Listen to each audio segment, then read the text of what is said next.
जी, अस्सलाम वालेकुम। आवाज़ आ रही है जी आपको? अस्सलाम वालेकुम। आवाज़ आ रही है?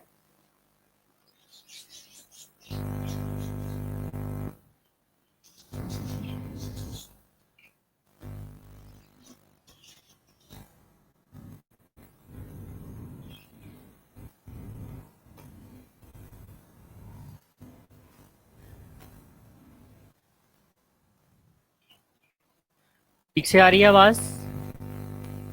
चलें ज़रा कल का रिवाइज़ करें, हमने कल क्या-क्या पढ़ा था, एक समरी में बताएँ और उतनी देर प्रेज़ेंटेशन अपलोड होती है और मैं आपके कमेंट्स देखता हूँ। जी, जल्दी से।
हाँ जी, मैंने आपको कहा है कि समराइज़ करें।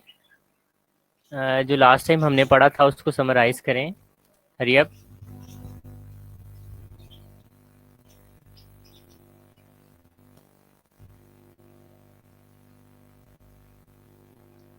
जी, आवाज़ आ रही है आपको मेरी? मैंने क्या कहा है आपको?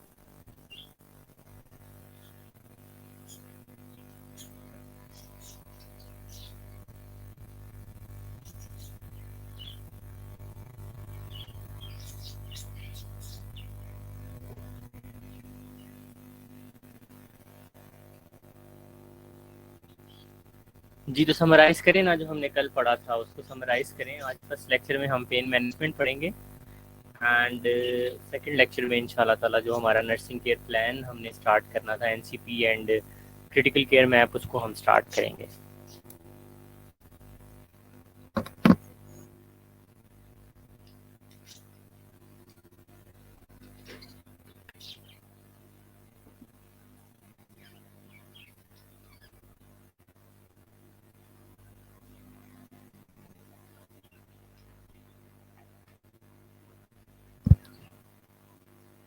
ठीक है जी, तो आज हमने फिर फार्माकोलॉजिकल इंटरवेंशंस पढ़नी थी पेन के लिए, कि मेडिसिन दे के फार्माकोलॉजिकली ड्रग्स दे के कौन कौन सी मेडिसिन होती हैं जिससे कि हम पेन को मैनेज कर सकते हैं। चलें, 23 स्टूडेंट्स हो चुके हैं। अच्छा, अब आप लोगों ने मुझे ये बताना है कि एक माइल्ड पेन है, उसके अंदर कौन कौन सी मेडिसिन दे सकते हैं हम। हरी अप, मैंने आपको कहा था कल की रीडिंग दे के आनी है इस चीज़ को, सो मुझे बताना है आपने कि माइल्ड पेन के अंदर कौन कौन सी मेडिसिन जो हैं वो दी जा सकती हैं। जी क्लास, माइल्ड पेन।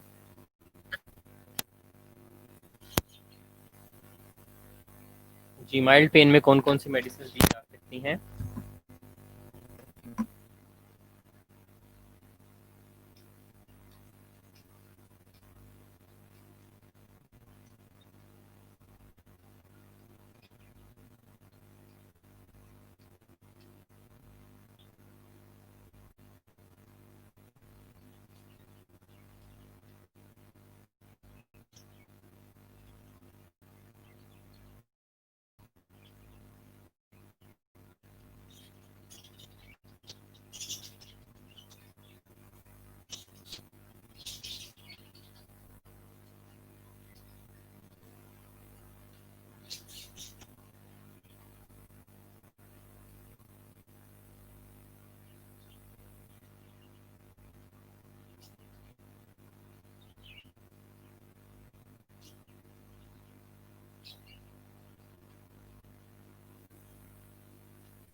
जी, अस्सलाम वालेकुम।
जी जनाब, सॉरी मुझे कॉल आ गई थी। मैंने आपसे पूछा कि माइल्ड पेन को मैनेज करने के लिए फार्माकोलॉजिकली क्या इंटरवेंशंस की जा सकती हैं। जी जल्दी से बताना है आपने। जी जनाब, माइल्ड पेन को मैनेज करने के लिए कौन कौन सी इंटरवेंशंस की जा सकती हैं।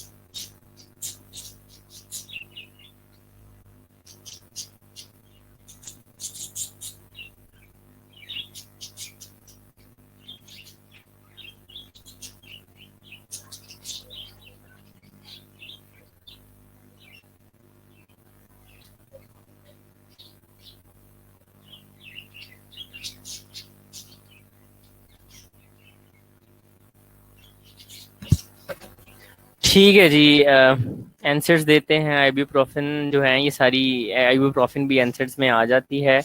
पेनाडोल जो है ये कॉक्स 2 इनहिबिटर है, तो ये माइल्ड पेन्स के अंदर डेफिनेटली हम घर में भी इस्तेमाल करते रहते हैं। Panadol is also known as acetaminophen.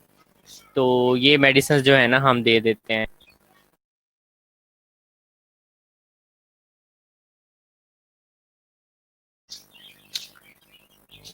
ठीक है जी, डिक्लोफेनिक सोडियम भी देते हैं इसके अंदर। Very nice. चलें अब हम जरा उस स्लाइड पे चलते हैं उतनी देर। अब आप मुझे बताएं कि माइल्ड पेन में क्या देंगे आप। माइल्ड पेन में आप कौन सी मेडिसिन दे सकते हैं, माइल्ड पेन के अंदर कौन सी मेडिसिन देंगे आप। जी माइल्ड पेन। अच्छा जी, माइल्ड में फिर ट्रामाडोल, कीटोरोलेक बिल्कुल ठीक है जी। डिक्लोफेनिक भी देते हैं माइल्ड के अंदर भी। जी स्वीयर। ठीक है, माइल्ड मॉडरेट मॉडरेट के अंदर भी ये ट्रामाडोल, कीटोरोलिक और पैरासीटामोल वगैरह दे देते हैं। अब आपने मुझे बताना स्वीयर में क्या देते हैं आप। जी स्वीयर में क्या देंगे।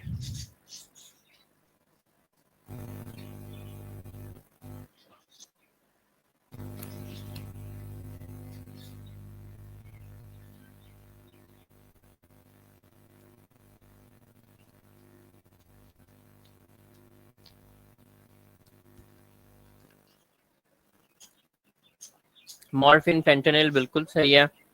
पैथिटीन, मॉर्फिन, नेल्बिन। अच्छा ये नेल्बिन मार्जिन वाले जो है ना, तो ये margin basically this is antiemetic. हाँ, तो इसके अंदर वो डाइफेनहाइड्रामेट होता है। तो मैंने आपको लियोमेटासिन देते हैं बहुत सीवियर पेन के अंदर, बिल्कुल देते हैं जी। ठीक है, लियोमेटासिन देते हैं। अब ये आपके सामने है पेन की मेडिकेशन।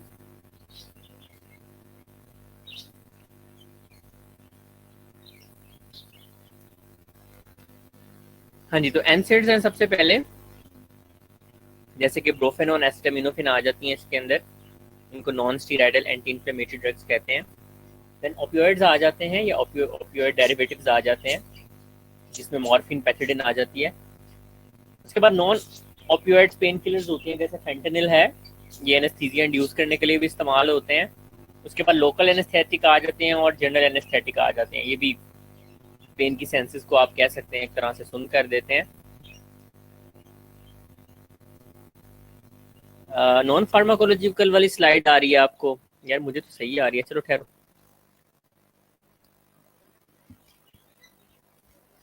जी जनाब, हुई चेंज स्लाइड। जी स्लाइड चेंज हुई है आपके पास।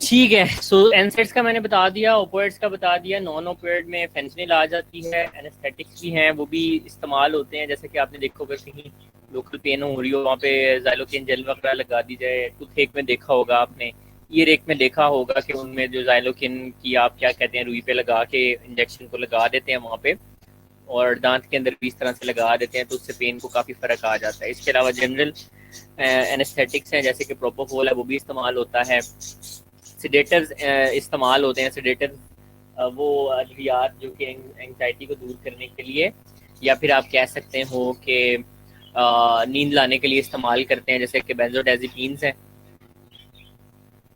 जी जी, लिग्नोकेन वही है, लिडोकेन इंजेक्शन है, ये जाइलोकेन के नाम से भी आता है।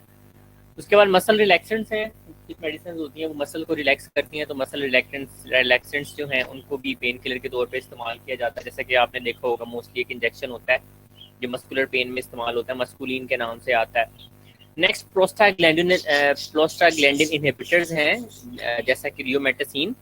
ये बेसिकली क्या करते हैं, हमने जब पेन स्टार्टिंग में पढ़ा था तो हमने उसमें पढ़ा था कि प्रोस्टाग्लैंडिन्स जो हैं ये पेन के जो रिसेप्टर्स हैं उनको और सेंसिटिव करती है और उसकी वजह से पेन होती है। तो प्रोस्टाग्लैंडिन इनहिबिटर्स जो हैं ये प्रोस्टाग्लैंडिन के जो रिसेप्टर्स होते हैं उनके साथ बाइंड हो जाते हैं और इनहिबिट कर देते हैं प्रोस्टाग्लैंडिन्स को, जैसा कि लियोमेटासिन है। तो आप लोगों ने देखा होगा जब कोई भी फिर पेन के लिए मेडिसिन असर नहीं कर रही होती, स्पेशली जो रीनल कॉलिक हो रही होती है जिन पेशेंट्स में, उनको फिर एंड पे लियोमेटासिन वगैरह जो है वो लगा दी जाती है। जी, एक दफ़ा रिवाइज करेंगे आप सारी पेन मेडिकेशन ज़रा यहाँ पर लिख के, कमेंट्स के अंदर लिख के।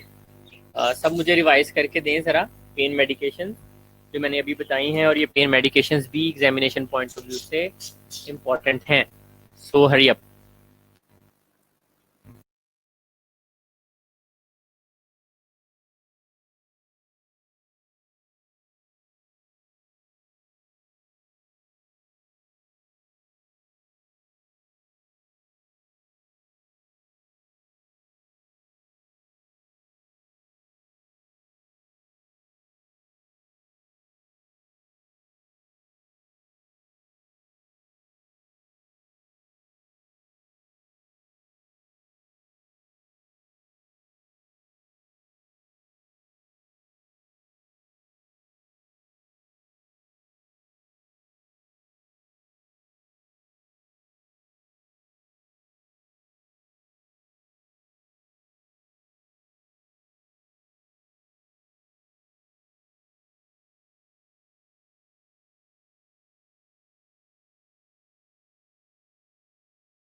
क्या वॉइस इशू क्या आ रहा है? किस तरह का वॉइस इशू आ रहा है, प्लीज़ बताएं।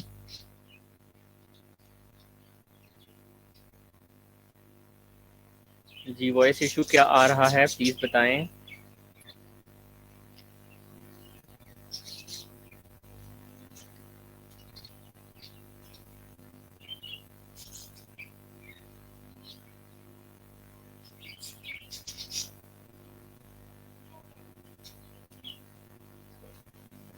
जी, आवाज़ ठीक हुई है अब ठीक है। पीछे आपको मेरे क्या कहते हैं ऑस्ट्रेलियन तोतों की आवाज़ आ रही होगी, आ रही है क्या? क्योंकि आज मुझे ज़रा अपनी लोकेशन चेंज करनी पड़ी है, और जहाँ पे मैं बैठ के लेक्चर लेता हूँ उसके बजाय मैं किसी और रूम में बैठ के लेक्चर ले रहा हूँ। तो तोतों की आवाज़ तो नहीं तंग करी आपको, मेरे पेरेंट्स की आवाज़ तो नहीं तंग करी पीछे से?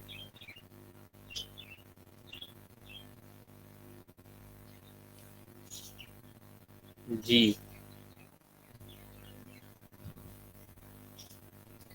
तंग तो नहीं हो रही उस आवाज़ से, ताकि मैं फिर इनकी पोजीशन चेंज करूँ या फिर अपने लोकेशन जो है ना मैं चेंज करूँ?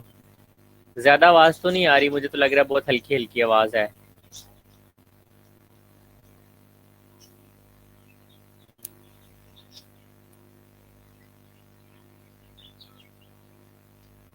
अच्छा अच्छा, डिस्टर्ब नहीं हो रहा है तो फिर इसको बैकग्राउंड म्यूजिक के तौर पे लेके चलो, ठीक है। अच्छा जी, चले। Next is physiological basis for pain relief pharmacological interventions. Basically अब करती क्या है ये मेडिसिन, किस तरह से हम ये जो है पेन रिलीफ होती है इन मेडिसिन के जरिए तो सबसे पहली हमारी ओपियोइड क्या करते हैं, act on the CNS to inhibit activity of ascending nociceptive pathway. तो नोसिसेप्टिव पाथवे बेसिकली पेन की पाथवे होती है। ऐसी पेन की सेंसेशन या एहसास जो है पेन का, वो इन नोसिसेप्टिव पाथवेज के जरिए आता है, ठीक है। So opioid analgesics act on the CNS to inhibit activity of the ascending nociceptives. तो ये हमारे सेंट्रल नर्वस सिस्टम के ऊपर असर करते हैं ओपियोइड्स, और ये अकॉर्डिंगली जो है फिर जो है पेन को रिलीव कर देते हैं।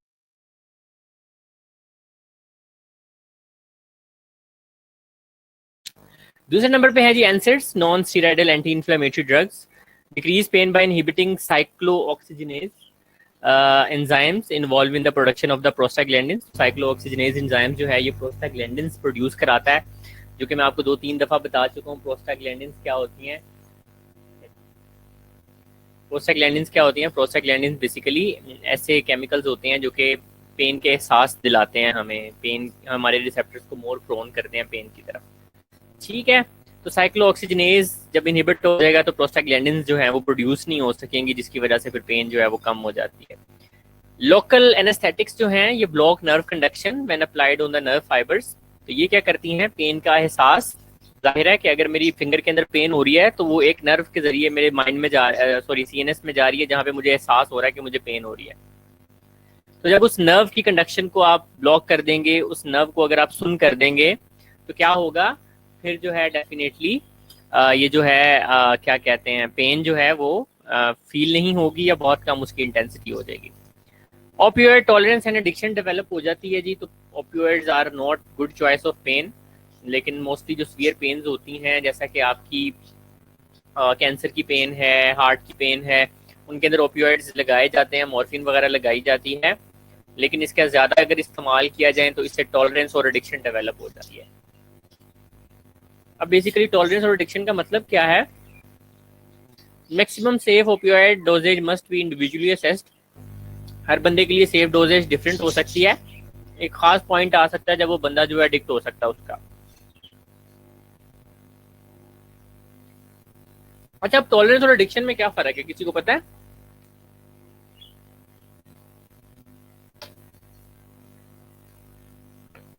What is the difference between tolerance and addiction? तो यहाँ पे लिखा हुआ है tolerance develop in all patients who take opioids for prolonged periods with tolerance increased usages needed to effect pain relief. क्या समझ आई इससे? टॉलरेंस से क्या मतलब समझ आ रहा आपको?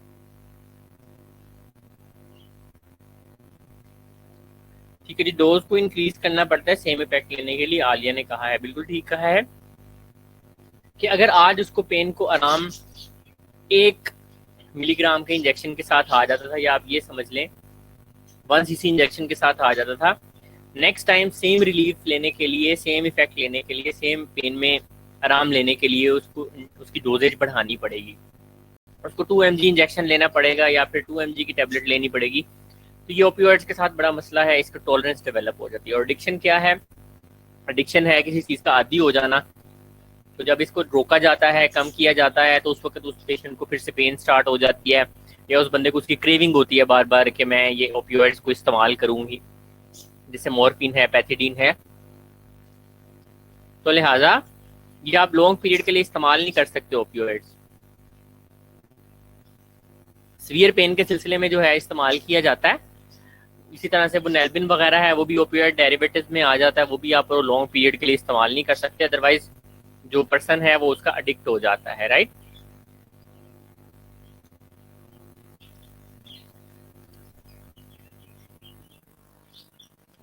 चलें जी, डिपेंडेंस अकर विद टॉलरेंस। जो डिपेंडेंस होती है उस चीज का आदी हो जाना होता है, उसे एडिक्शन कहते हैं। Physical symptoms occur when opioid is discontinued, जब ओपियोइड को छोड़ा जाता है तो उसको फिर तंगी सी फील होती है, बेचैनी फील होती है, बॉडी के अंदर नोजिया वॉमिटिंग होती है। Addiction behavioural pattern characterised by need to take drug for psychic effects. और एडिक्शन और डिपेंडेंस इंटरचेंजली भी इस्तेमाल होते हैं, लेकिन addiction is more sort of psychic effect के नफसियाती तौर पे, दिमागी तौर पे वो उस मेडिसिन के बगैर नहीं रह सकता। जैसे कि बहुत से लोग जो हैं वो सर्जरी के बाद आते हैं, थोड़ी देर के लिए आपके पास सर्जरी की वार्ड में रहते हैं, उनको पेन रिलीफ के लिए मेडिसिन मिलती है, तो एक वक्त आता है कि वो ड्रामा करना शुरू कर देते हैं कि जी मुझे पेन हो रही है। फिर आपसे डॉक्टर कहता है कि जाके भाई इसको डिस्टिल्ड वाटर या फिर नॉर्मल सलाइन लगा दो। तो जब आप उसको जाके लगाते हैं तो फिर वो आगे से जो है ना जवाब मिलता है, नहीं नहीं ओ वाला टीका लाओ मैनू। ठीक है, तो ये फिर एडिक्शन या डिपेंडेंस की तरफ पेशेंट जो है ना वो जा रहे होते हैं। नेक्स्ट आ जाते हैं adverse effects of the analgesic agents की तरफ। एनाल्जेसिक एजेंट्स जो हैं, पेन की मेडिसिन हैं, इनके एडवर्स इफेक्ट या बैड इफेक्ट्स क्या हो सकते हैं।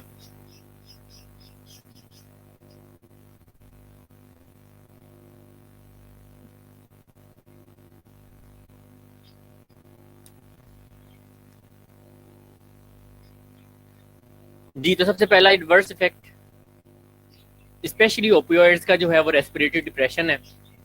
वो लोग जिनका रेस्पिरेटरी सिस्टम पहले कंप्रोमाइज है उनको आप ओपियोइड्स नहीं देते हो, क्योंकि उनके सांस में तंगी हो सकती है। और अगर ओवरडोज ले ली जाए मॉर्फिन की, हीरोइन वगैरह की, उस सूरत में भी रेस्पिरेटरी डिप्रेशन हो सकता है। तो मैं आप लोगों के साथ अपना एक वाकया शेयर करता हूँ। एक पेशेंट आया, 18 साल का था, इमरजेंसी में आया, उसको सांस नहीं आ रहा था।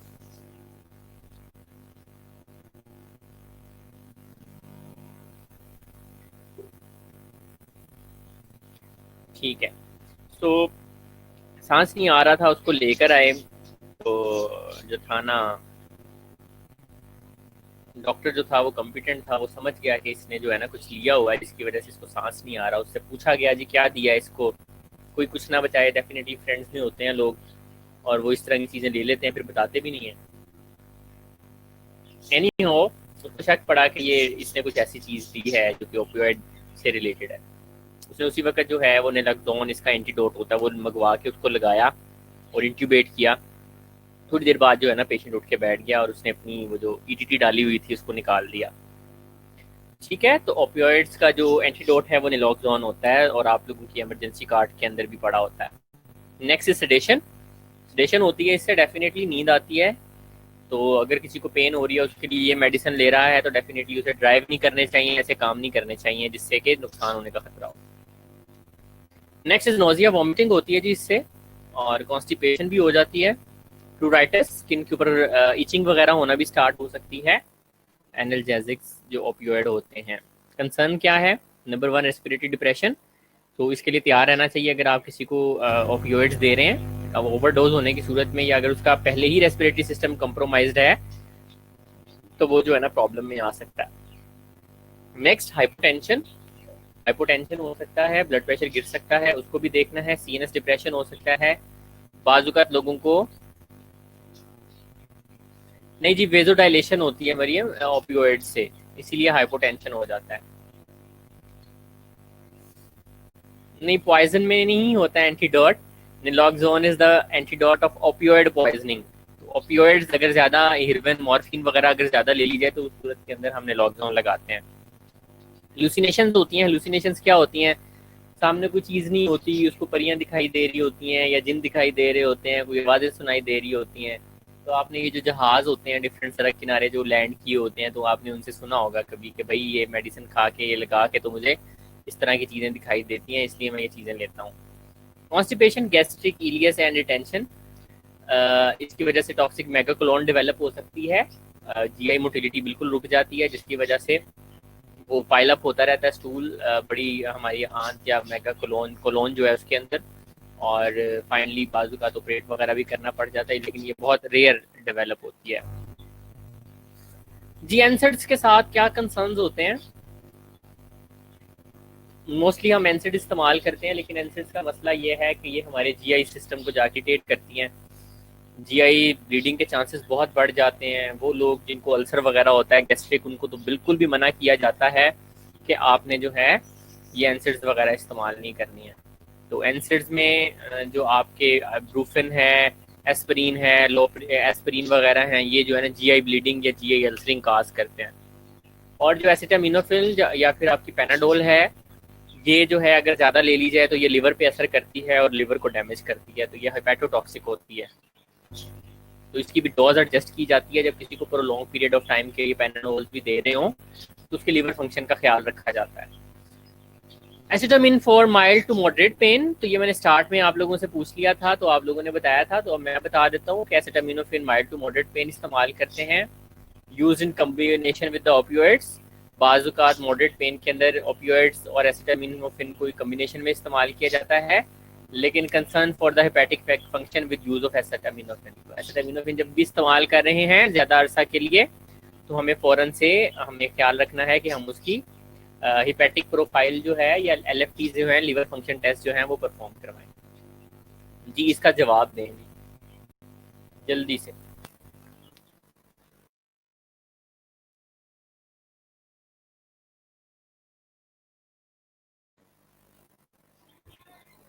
जी जी, ये जीआई सिस्टम पे ना, जीआई सिस्टम में स्टोमिक आता है हीरा।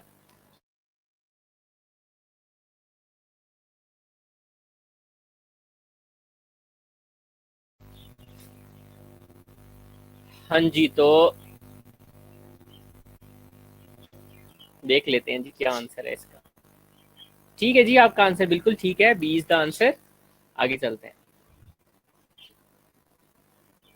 क्योंकि ये कॉन्स्टिपेशन कॉज करता है, तो इसलिए स्टूल सॉफ्टनर्स जो हैं वो देने पड़ सकते हैं। तो that was all about the pain. तो पेन वाला चैप्टर हम खत्म कर चुके हैं। अब मुझे आप जरा ये बताएं कि यार हमने तो कोई टेस्ट प्लान किया हुआ था आज के दिन पे और मुझे किसी ने याद भी नहीं कराया। हम्म।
जी, टाइम मैं बता दूंगा आपको। सो इलेक्ट्रोलाइट इम्बैलेंस और नर्सिंग प्रोसेस का हमारा टेस्ट होगा। टाइम आपका जो स्केड्यूल में है उसके अकॉर्डिंगली ही होगा। ठीक है। मरियम कह रही है असाइनमेंट चेक कर ली। नहीं मरियम, असाइनमेंट इंशाल्लाह ताला मैं कल जो है वीकेंड पे बैठ के ना असाइनमेंट भी आप लोगों की चेक कर लूंगा और उसके भी मार्क्स अपलोड हो जाएंगे। भी असाइनमेंट आप लोगों की चेक नहीं हुई है और असाइनमेंट चेक हो जाएगी। और उसके बाद जो नेक्स्ट है अगेन नर्सिंग प्रोसेस और इलेक्ट्रोलाइट का टेस्ट होगा। बड़े अच्छे से आप लोगों ने याद करना है। असाइनमेंट कल चेक हो जाएगी इंशाल्लाह ताला। असाइनमेंट के कल मार्क्स लग जाएंगे आप लोगों के, या मेरी कोशिश होगी कि आज ही मैं टाइम निकाल के ना उसे चेक कर सकूं। असाइनमेंट आप ही चेक कर लेंगे।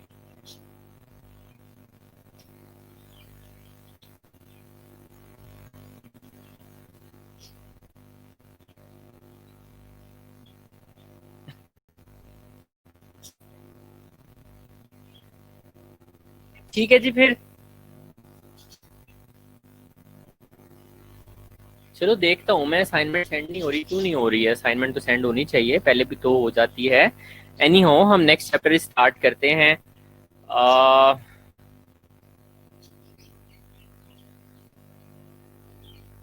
अच्छा चलो मैं देखता हूँ इस चीज़ को। एनी हाउ, नेक्स्ट चैप्टर हम स्टार्ट करने जा रहे हैं। ये हमारा बिल्कुल एंड वाला चैप्टर है, care of a client with sexual violence. हाँ, care of a client with sexual violence के नाम से एक चैप्टर है हमारा, उसको हम आज स्टार्ट करेंगे। और इससे जो नेक्स्ट हमारा 5 बजे जो लेक्चर स्टार्ट होना है, आज 2 लेक्चर्स है ना हमारे, जो 5 बजे लेक्चर स्टार्ट होना है इंशाल्लाह, उसके अंदर हम थोड़ा सा इस तरह करेंगे कि उसमें हम नर्सिंग केयर प्लान जो है एनसीपी को जो है ना वो स्टार्ट कर लेंगे। ठीक है, तो आज एक इंट्रोडक्टरी सा हम सेक्सुअल वायलेंस, कौन सा पेज सेंड हुआ है मुझे समझ नहीं आई। नहीं, सिलेबस फिनिश कहाँ से, अभी आपका सबसे लंबा चैप्टर पड़ा हुआ है रेस्पिरेटरी सिस्टम वाला, तो वो भी तो करना है ना हमने। सिलेबस इतनी जल्दी कहाँ फिनिश हो सकता है भाई, अभी तो बहुत कुछ पड़ा है हमारा जो हमने पढ़ना है।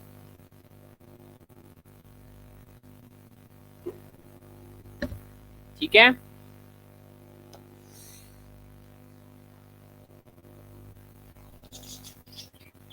चलें जी। तो ये लास्ट वाला चैप्टर है हमारा, इसका नाम है जी care of a client with sexual violence. तो सेक्सुअल वायलेंस जो है हम इंशाल्लाह ताला स्टार्ट करेंगे। अभी मैं आपको थोड़ा सा इसका इंट्रोडक्शन दूंगा। इंट्रोडक्शन के बाद इंशाल्लाह ताला जो है ना हम फिर समझ लें कि नेक्स्ट इसके ऊपर जो प्रॉपर डिस्कशन होगी, प्रॉपर इसको जो रीड करना है वो इंशाल्लाह ताला नेक्स्ट वाले लेक्चर में होगा, क्योंकि इससे वेरी नेक्स्ट लेक्चर जो है हमारा 5 बजे वाला, उसके अंदर मैं आप लोगों के साथ एनसीपी स्टार्ट करूंगा। एनसीपी स्टार्ट करने से पहले मैं आप लोगों को ये बताऊंगा कि आपने अपना एक पोर्टफोलियो बनाना है, ठीक है, जो कि आपके वाइवे के लिए बहुत इंपॉर्टेंट होता है। तो पोर्टफोलियो बनाना है, उस पोर्टफोलियो के हवाले से कुछ मैंने इंस्ट्रक्शंस देनी है आपको। तो पोर्टफोलियो जो है वो मैं आपको दिखाऊंगा भी, पोर्टफोलियो जो है वो मैं आपको दिखाऊंगा भी, एक बना हुआ सैंपल भी दूंगा आप लोगों को, और आपने उसी की लाइंस के ऊपर अपना पोर्टफोलियो डेवलप करना स्टार्ट करना है। ठीक है, क्योंकि अब हम सितंबर में एंटर होने वाले हैं और बाद में बहुत कम टाइम रह जाता है इन सारी एक्टिविटीज़ के लिए। तो आप लोग ऑलरेडी अपनी जॉब पे वर्किंग कर रहे हैं, तो वहीं पे आपने अपना एक पेशेंट सेलेक्ट करना है। पेशेंट सेलेक्ट करके हमने 2 केस स्टडीज़ बनानी है, और उन 2 केस स्टडीज़ में आगे क्या क्या कैसे कैसे बनाना है वो सारा कुछ मैं आपको बता दूंगा। पहले वाली असाइनमेंट चेक हो चुकी है, सिर्फ एक असाइनमेंट आपकी रहती है जी, वो मैं कल चेक कर लूँगा। हाँ जी बिल्कुल, एक एसिड बेस इम्बैलेंस वाला चैप्टर भी है, वो भी पढ़ना है हमने, बिल्कुल पढ़ेंगे जी, इसके बाद पढ़ेंगे इंशाल्लाह। तो अभी काफ़ी कुछ पढ़ा हुआ है, अभी कुछ ख़त्म नहीं हुआ। मेरी कोशिश होती है कि एक इंटरेस्टिंग चीज़ पढ़ाई जाए और एक थोड़ी सी बोरिंग चीज़ पढ़ाई जाए, ताकि आप लोग बोर ना हो जाएं। अदरवाइज़ अगर मैं बिल्कुल उसके सिलेबस के हिसाब से चलूँ तो फिर एंड पे हम बहुत ज़्यादा बोर हो जाएंगे। तो मेरी कोशिश ये होती है कि हम एक जो है इंटरेस्टिंग सा चैप्टर पढ़ लें और एक हम बोरिंग सा चैप्टर पढ़ लें, ताकि चीज़ें जो हैं वो साथ साथ चलती रहेंगी, तो हम फिर बोर नहीं होंगे। हम बोरिंग चैप्टर भी जो है वो बड़े अच्छे से अब्जॉर्ब कर लेंगे, जैसे कि हमने वो एथिकल कंसिडरेशंस वाला जो है वो चैप्टर अब्जॉर्ब किया। ठीक है जी, चलें। अब ये जो पीपीटी है बेसिकली ये मैंने कहीं से अडॉप्ट की है, और महफिज जावेद हैं, नर्सिंग इंस्ट्रक्टर थे उस वक्त, अब तो वो प्रिंसिपल हैं जी शरीफ सिटी जो नर्सिंग कॉलेज है उनकी। तो वो मेरी क्लास में तो रह चुकी हैं, उनसे मैंने रिक्वेस्ट करके तो ये पीपीटी उनसे रिक्वेस्ट करके ली थी, इसलिए आपने देखा होगा कि यहाँ पे मैंने अपना नाम नहीं लिखा हुआ, बल्कि मैंने यहाँ पे लिखा हुआ है कि फ़लाने बंदे को एक्नॉलेजमेंट है। तो आप भी अगर किसी का वर्क इस्तेमाल करें कहीं पे भी, फॉर एग्जांपल अगर आप किसी का वर्क इस्तेमाल करते हैं, किसी का काम इस्तेमाल करते हैं, तो हमेशा उस बंदे को एक्नॉलेज करें। ठीक है, एक्नॉलेज करने से आप कोई छोटे बड़े नहीं हो जाएंगे, लेकिन ये है कि आपको एक बंदे को थैंकफुल होना चाहिए जिसने मेहनत करके कोई चीज़ बनाई है, और आप उसकी कोई प्रेजेंटेशन, आप उसकी कोई असाइनमेंट, आप उसका कुछ भी इस्तेमाल कर रहे हैं अपने पर्सनली, तो आपको उस बंदे का थैंक्स करना चाहिए और लोगों को भी बताना चाहिए कि ये फलाने बंदे की प्रेजेंटेशन है जो कि मैं इस्तेमाल कर रहा हूँ। ठीक है, तो अगर आप कल को टीचर बनते हैं तो आपने इवन अगर आप प्रेजेंटेशंस देते हैं क्लास के अंदर भी, अगर किसी का डाटा लेते हैं तो डेफिनेटली उसको आपको एक्नॉलेज करना चाहिए। तो आपने देखा कि यहाँ पे फिर मैंने एक्नॉलेजमेंट लिखा हुआ है, तो आप भी इन फ्यूचर अगर किसी का भी कोई काम इस्तेमाल करते हैं तो उस बंदे को लाजमी तौर पर एक्नॉलेज करें। ठीक है, तो अगर मैंने यहाँ पे अपना नाम नहीं डाला हुआ तो मैं इससे कोई छोटा बड़ा नहीं हो गया, लेकिन अगर मैंने किसी से लिया है यहाँ से मैं उसका नाम डाल करके डाल देता तो वो एक एथिकल प्रैक्टिस नहीं थी। तो एथिक्स हमें क्या कहते हैं, एथिक्स हमें ये कहते हैं कि जब भी हम किसी से कोई मटेरियल लेके इस्तेमाल कर रहे हैं, हमें लाजमी तौर पे उस बंदे को एक्नॉलेज करना चाहिए। ठीक है, सो दैट्स वाई मैंने यहाँ पे लिखा है एक्नॉलेजमेंट टू दैट लेडी। तो आप भी अगर फ्यूचर में कभी कुछ इस तरह का करते हैं तो हमेशा एक्नॉलेज किया करें उस बंदे को जिसकी आप प्रेजेंटेशन इस्तेमाल कर रहे हैं या जिसका आप मटेरियल इस्तेमाल कर रहे हैं। तो इससे आपकी ग्रेटनेस के अंदर ही इजाफा होगा। चलें, एनी हाउ थिंग्स अपार्ट, ये तो एक आप समझ लें कि एथिकल लेसन जो है वो दिया मैंने आपको। तो सेक्सुअल वायलेंस होता क्या है जी? जी सेक्सुअल वायलेंस होता क्या है जी? सना कह रही हैं जी स्टॉप प्लेजरिज्म। तो Sana, plagiarism is something different, acknowledgement जो है वो थोड़ी डिफरेंट होती है। प्लेजरिज्म इज अबाउट, प्लेजरिज्म की भी आगे फिर टाइप्स आ जाती हैं दो तीन ना, उसमें डिफरेंट चीज़ें आ जाती हैं। This is acknowledgement, this is different, plagiarism is different. ठीक है, तो प्लेजरिज्म पे हम फिर कभी बात करेंगे। सो चलें, अब मेरा आपसे सवाल यह है कि सेक्सुअल वायलेंस होती क्या है। तो एक 2 नंबर की ब्रीफ सी डेफिनेशन खुद से बनानी है आप लोगों ने और यहाँ पे लिख के भेजनी है मुझे। तो मैं इंतज़ार कर रहा हूँ आपकी डेफिनेशन का। सो आप लोग डेफिनेशन बनाएं सेक्सुअल वायलेंस की और मैं अभी देखता हूँ। उसके बाद हम एक छोटी सी ब्रेक लेते हैं फिर। तो मुझे बताएं जी सेक्सुअल वायलेंस होती क्या है, आपके ख्याल में क्या होती है?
शहजाद, मैंने कितनी दफा कहा है खुद से बना के भेजा करो डेफिनेशन,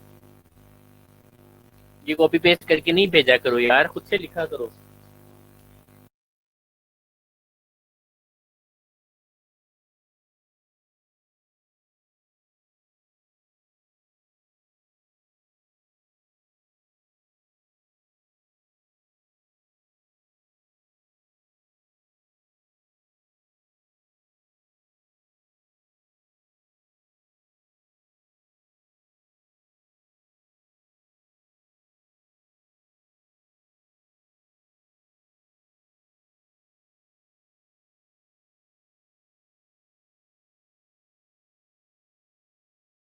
ठीक है जी, वेरी नाइस। ठीक है जी, आपने बहुत अच्छी डेफिनेशंस दी। अच्छा जी, सेक्सुअल असॉल्ट या सेक्सुअल वायलेंस क्या है? Forcible sexual act perform without victim's consent. किसी का कॉन्सेंट नहीं है और उसे फोर्सफुली ब्लैकमेल करके या फिर वैसे गन पॉइंट पे या कोई वायलेंस करके उसके साथ ये एक्ट परफॉर्म किया जा रहा है, तो इसको सेक्सुअल असॉल्ट कहा जाता है। ठीक है, sexual assault is defined as any sexual act performed by one or more persons or another without consent. तो कंसेंट का होना जरूरी है, कंसेंट के बगैर इट इज सेक्सुअल असॉल्ट या sexual harassment. In some cases, the person cannot give consent to have sex because he or she is unconscious or otherwise incapacitated. जैसे mentally ill person है कोई, वो कंसेंट नहीं दे सकता तो उसके साथ कोई एक्ट परफॉर्म कर दे, या फिर कोई अनकॉन्शियस है उसके साथ कोई कर दे, तो वो भी सेक्सुअल असॉल्ट के अंदर आएगा। These are crimes of violence in which sex becomes the mean of expressing violence, just as guns are the means of expressing the violence or murder. बाजुकात क्रिमिनल जो है या फिर जो वायलेंस करता है ये, वो इसलिए कर रहा होता है इसे क्योंकि वो किसी से बदला लेना चाहता है या किसी पे अपना गुस्सा निकालना चाहता है, तो वो इसको अपना एक मीन बना लेता है अपनी अपनी एक वो जो है वायलेंस एक्सप्रेस करने के लिए। ठीक है, चलें, तो अब हम एक छोटी सी ब्रेक लेते हैं जनाब। ब्रेक होगी जी 5:04 इनकैपेसिटेटेड का मतलब होता है जो बंदा अपने होशो हवास में ना हो, या जो बंदे की दिमागी हालत ठीक ना हो, इनकैपेसिटेटेड, कि वो अपने फैसले खुद नहीं कर सकता है। उसको इनकैपेसिटेटेड कहते हैं। जैसे एक छोटा सा बच्चा है, मेंटली सिक पेशेंट है, ठीक है, तो इनको इनकैपेसिटेटेड पीपल कहते हैं। या कोई बंदा किसी के रहमो करम पे है। चलें, अब एक छोटी सी ब्रेक लेते हैं जी 10 मिनट की। 5:50 हो चुके हैं, बल्कि अब आप लोग जो है 10 मिनट की ब्रेक ले लें। हम 5 बजे ज्वाइन करते हैं जी, नए सेशन के अंदर 5 बजे ज्वाइन करते हैं। ठीक है, नए सेशन में 5 बजे हम ज्वाइन करते हैं, और 5 बजे ज्वाइन करने के बाद जो है ना हम फिर अपना नेक्स्ट टॉपिक स्टार्ट करते हैं। इसका इतना इंट्रोडक्शन हो गया, अब हम इसको नेक्स्ट वीक में फर्दर लेके चलेंगे। ठीक है, तो आपकी अटेंडेंस भी जो है ना वो नेक्स्ट वाले में लगाता हूँ।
जी, यहाँ से साइन आउट करें। अब आपने 5 बजे वाले सेशन के अंदर जो है ना लॉग इन करना है जी। 5 बजे वाले सेशन के अंदर लॉग इन करना अब आप।